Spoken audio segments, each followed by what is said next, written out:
Well, full time, 3 Barcelona, 2 PSG. PSG went ahead to lose the game of football at their home soil in the first leg of the Champions League quarterfinal that was played in Paris.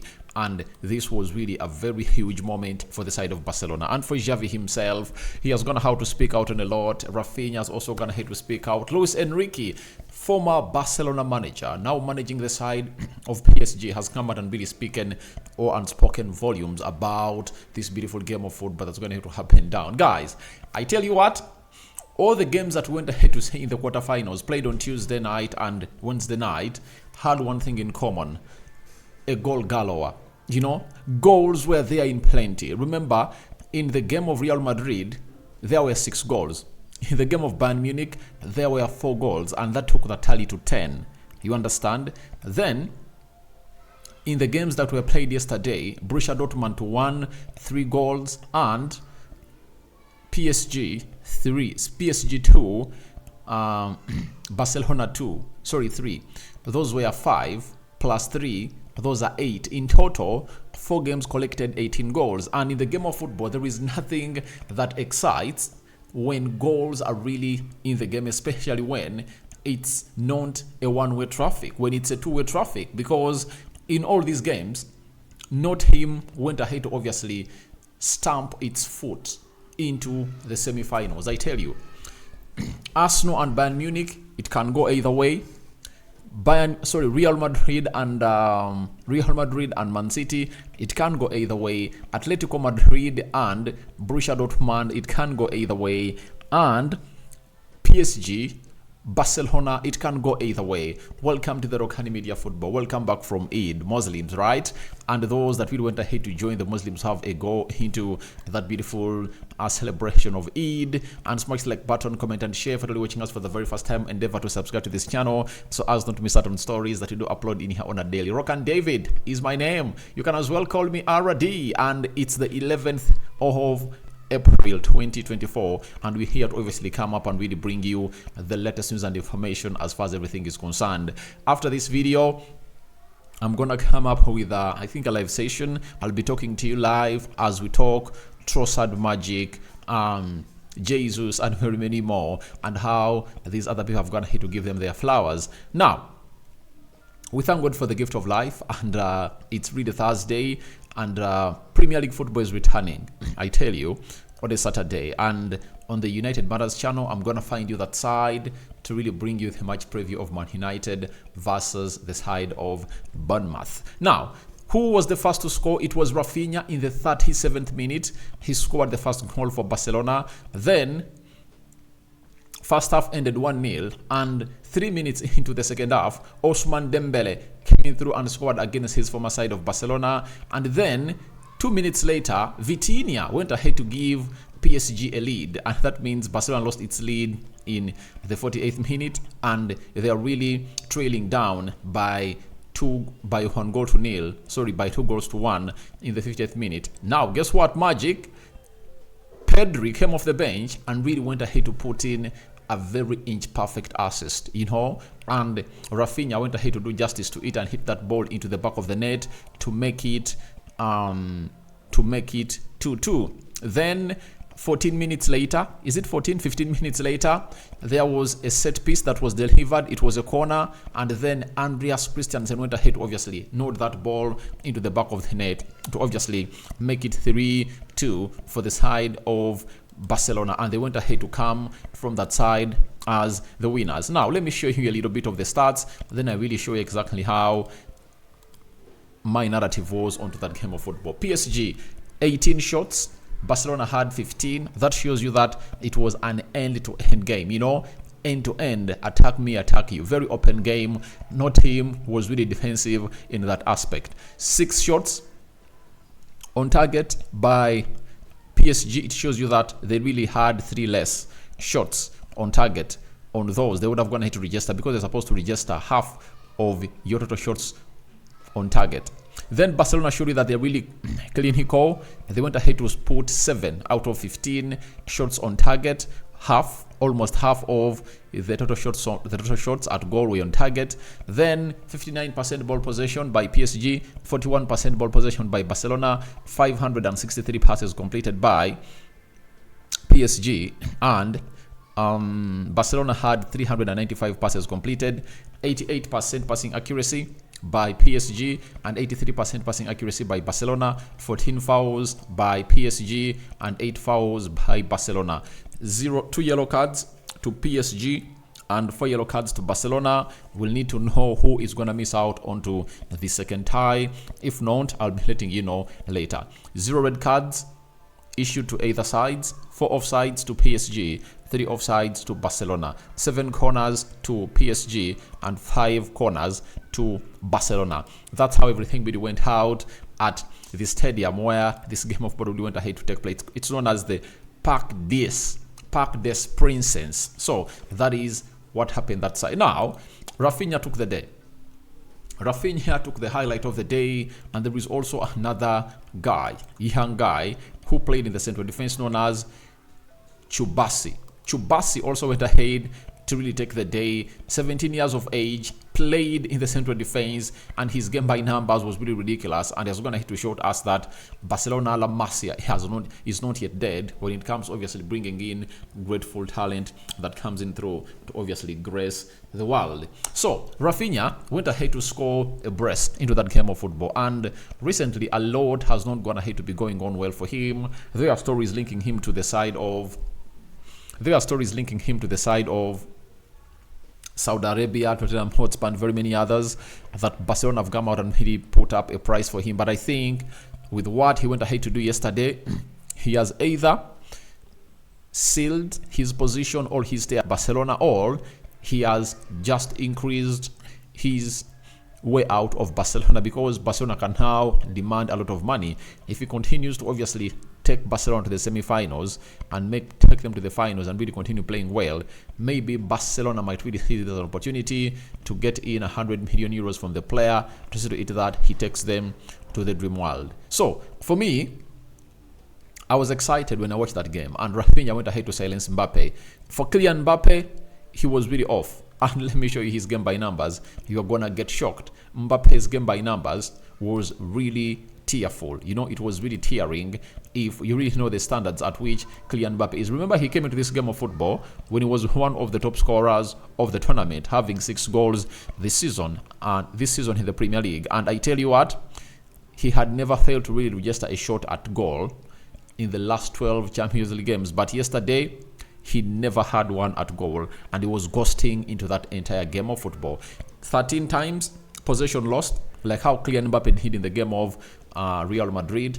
2 out of 10 duels won, 1 out of 4 dribbles completed, 0 out of 3 shots on target, 0 assists, 0 goals. And statement have said Haaland and Mbappe are letting down Messi and Ronaldo, are letting Messi and Ronaldo down. That was really uncalled for. And if at all you are a player, if at all you are the manager of Real Madrid who really want to sign Kylian Mbappe, you ask yourself, what was the cause of him ghosting in the game?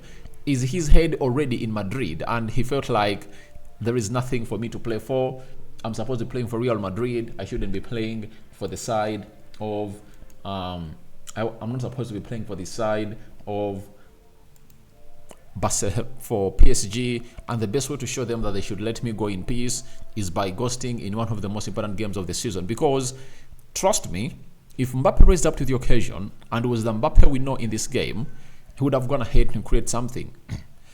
If Vitinha and Ousmane Dembele raised up to the occasion and gave PSG a lead in the 50th minute, then Mbappe would have gone ahead to say, all right, one more goal is needed to seal this game off, because at 2-1, PSG gets one more, that is 3-1, and the game of football is done and dusted. That is it. But he let his team down in a very, very bad moment. And I think even where he is right now, his colleagues are really telling him what's wrong. They're asking themselves what's really wrong about this guy, because he went ahead to ghost so much into the game. Now let's go to the game of Raphinha. 6 shots, 4 shots on target, 3 key passes, 2 dribbles completed, 2 goals. PSG couldn't handle him. He was really in a very, very, very, very, very hot mode to obviously operate. And there is this other youngster. I really want to bring you his game by numbers. You know, that defender went ahead to play into that game of football, and he really looked exquisite into that game. And we told that with his performance, Pau Cubarsi is the youngest ever defender, 17 years and 79 years old, to win a Champions League quarter-final tie made for the Champions League. He was really good, 17 years of age, but he closed down Mbappe like no other, because looks like Mbappe was given all the allowance to play as a center forward, but guess what? All was in vain for this French international who is on his way to Real Madrid. And this is Cubarsi's game by numbers, who went ahead to close down Mbappe. Imagine a 17-year-old closing down Kylian Mbappe.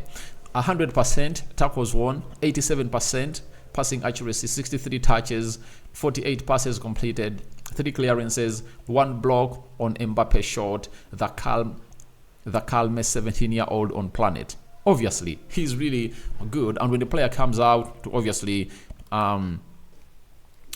show himself, you know, or impose himself in a game of such a big magnitude, he deserves all the credit, and I give him the credit because he deserves it as a player, and has gone ahead to do a lot of things to obviously keep himself into the mode. And I'm really excited about this young lad. So after that game of football that really went ahead to happen, we had players speak out to this, and we had Raphinha. Raphinha said, "It's special night for me here. I still have more years on my contract, and I plan to fulfill them. I'll do my best to stay here at the Barca, at Barca for many years. We knew we were missing something, and we had to change something. We are doing that now." So, obviously, when you look at the quality of players of Barcelona, you really understand that it can really torment any team if at all they really click in. You know, De Jong, Sergio Roberto, and Ilkay Gundogan, midfield 3, then Yamal, Raphinha, and Lewandowski leading the line. You really understand how good that is going to be. There was a little bit of worry for Cubarsi in that central defense role, but it shows you how good he was looking in training, and Xavi went ahead to really trust him to come in through and really do the job. And I think the hugest thing that Barcelona is going to miss on Xavi is how he has gone ahead to really do that transition, you know, of really getting in these youngsters. I think this season he has gone ahead to introduce close to 7 youngsters. Yamal, Cubarsi, there are 2 other players that I've gone ahead to see play into the forward role, and others that I've gone ahead to come in through to play in the full back and left back positions into this season. And that shows you that he's supposed to be the right manager for this club. I tell you, if you can get in a 17-year-old and give him that confidence to come out and really appear like that in the game, then that is great. And it looks like the players want to win something for Xavi, and it's really working out well for him. Xavi also had the following to say about Raphinha. He said, "Raphinha is exciting. He's really fantastic. If you see how he's pressing, always trying the best. I love his personality, and he gives us a lot. His attitude is perfect. The way he presses. Obviously, he's a pressing monster, and that is really good about him. And I think he's one of those signs that I'm going to hit to really awaken at the right time. You know, this season has not all been good for him, but the way he has gone ahead to rise up to the occasion in this biggest game of the season for Barcelona especially, their plan was like, quarterfinal is okay, but it looks like they've gone ahead to put one of their legs into the semi-finals, and they only want a draw at their stadium. That is it, because 3 points are in. Then the manager of Barcelona, that is Xavi, came up and said, "I believe that PSG remain to be the favorites. We've just tightened the gap because defensively we've been solid. I'm very proud because it was a great victory against one of the best teams in the world. We are halfway there." Obviously, they're halfway there. PSG being the favorites, I don't think they are, because even when this draw was really put up, I was like, Barcelona are favorites. Do you remember when I was really responding to that draw? I told you PSG, I don't see their chemistry really coming up because they're really relying on a player whose head is away.